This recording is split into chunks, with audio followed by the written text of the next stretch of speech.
What's going on, Gemini? Welcome to your weekly forecast for the week of August 2nd through the 8th of 2021. Truly appreciate you for being here. Welcome. We're going to look at the charts for this week's horoscope, mixing it up a little bit. I like to keep it fresh. Well, it's a build-up week here, like new moon in Leo in your third house. Mercury is going to be there with the sun for most of the week. Your ruling planet, of course. It's a strong build-up to new truth in your life and to good communication of how you're going to put that truth out there, and to how to be curious still and how to focus on things that are like showing up in your life right here. And I would say this is a big one for you this week because it's the third house, which is a very Gemini house. You had the solar eclipse in your sign, and I just think that this is where there was a lot of new identity or new driven purpose that was kind of like a little awkward, little strange. And I think this is where it makes like legitimate sense and like feels very logical to you by the end of the week.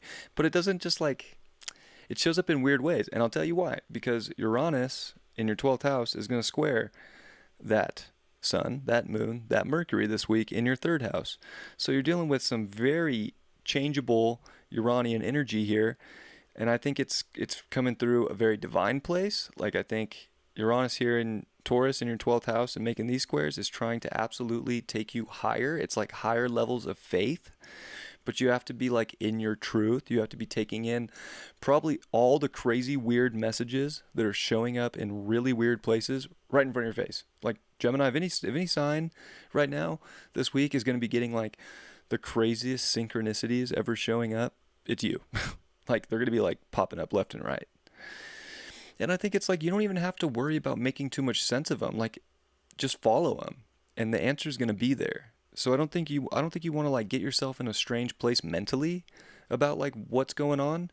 I think you just want to be straight real with the present moment, and also take time to let go a little, take time to not worry, take time to not stress, but let the change, just like let God do what he's doing. Like, this is like a solid week, I think, if you're willing to kind of let some weird shit happen. Like, I'll be honest, like, it can be weird or it can be beautiful, but at the same time, it's like a little unpredictable and it's dealing a lot with your mind.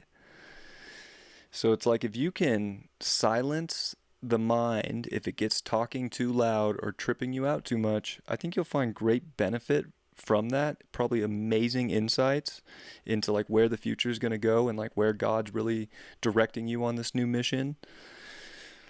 So I think that's very important to consider. We're also going to see really good aspects with trines over to Chiron in your 11th house. So again, like, there's something about like breakout energy here of like really doing something radical and different.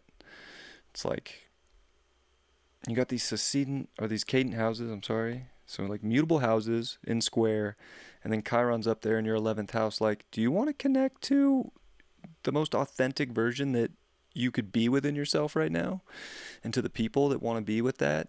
So it's like groups of friends. Are you guys seeing eye to eye? Is the communication there? Do you feel like it's all of truth with your tribe? So if the tribe's with truth, like, you're good to go, because you can fall back on, I think, a lot of friends to help you up if you're feeling a little sticky, because it's got the sticky feel to it this week, because it's just a little Uranus in the 12th squaring your third house and your ruling planet. Can be like kind of a mental shit show. At the same time, I like this for you because this is the clarity you actually need. It's coming through this week in some weird way that God's gonna just like inject into your brain. And I don't mean like with a needle. Inject into your brain, and what you do with that download is about to start this very, very good emotional understanding of where things are starting to play out and make sense, and where ultimately sort of the journey is really taking off to. So I would say this is the week where you kind of like get your mind right when all is said and done on the direction you want to go. A lot of energy still with Jupiter and Saturn in your 9th house. And, you know, it's like Saturn's kind of been like I think Saturn's restricting the journey a little bit right now. Like, hey, get your mind right for where you want to go. And Jupiter's here, like, you know, with Saturn, but still trying to have you look for very unique and, amazing, expansive ways that you can take the understanding of what you found out further, and what are you going to do with it. So I think it's a really solid week for expanding your mind, not getting too hung up on little thoughts that show up in your head. Kind of like let them pass through. Try to understand them, but if they're too weird, just let God give you the clarity you're looking for. I think a lot of this week is about that sort of faith in weird ways, to just like let something come through. Don't force your mind to do like mental gymnastics right now. For you, a little bit of faith would go a long way, in my opinion.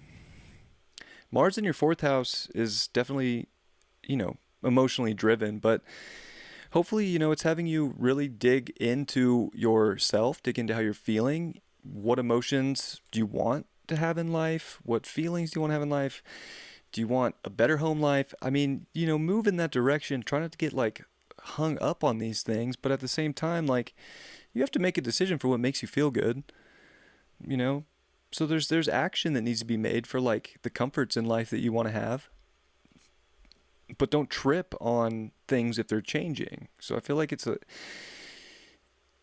is going to be a big week for you, but I think, again, in like one of the best ways. And Venus, of course, is going to make good aspects to Uranus this week, as well as quincunx over to Chiron in your 11th. So like, I think like, relationships, friends, lovers, the people in your life that you're really close to are, likely going to be a tremendous support when it comes to understanding how you're feeling. Even like, just be real with people and like talk it out a little bit, and like let someone like take care of you a little bit. Venus in the fourth house, like, and then the quincunx to Chiron, like, don't feel weird asking friends for like support right now. They're probably like of anybody here to help you and like support and heal you, I would say, more than any sign right now. So you have friends, you have lovers, whatever. You have people in your life. You don't have to isolate yourself. And honestly, a Gemini would hate to be isolated. They would have no one to talk to, and they would die of boredom. So it might be just like doing something completely different with a surrender to get things rolling in the direction and the journey that you want to go on. So how can you open things up without, I guess, worrying too much about the fine print? But at the same time, by the end of the week, you're going to get that fine print pretty dialed. So don't trip midweek. I think it's important not to trip midweek, to let it kind of play out, have faith that it'll play out. And by the end of the week, it's like, I think I feel like I have the understanding that I'm looking for to feel the comforts and the securities in life that I want to have to move forward with. The Empress reversed. Yeah, it's funny. I kind of got that. I want to do like a super positive horoscope because I feel like this is a positive week, and then like got into it and I was like, oh yeah, midweek is kind of wild. You don't want to trip yourself out and not feel taken care of by the universe, or not feel taken care of just in reality right now. I think, you got to find some way to ground yourself, quiet your mind, so that you can really see the beauty that is all around you and what you can create from that.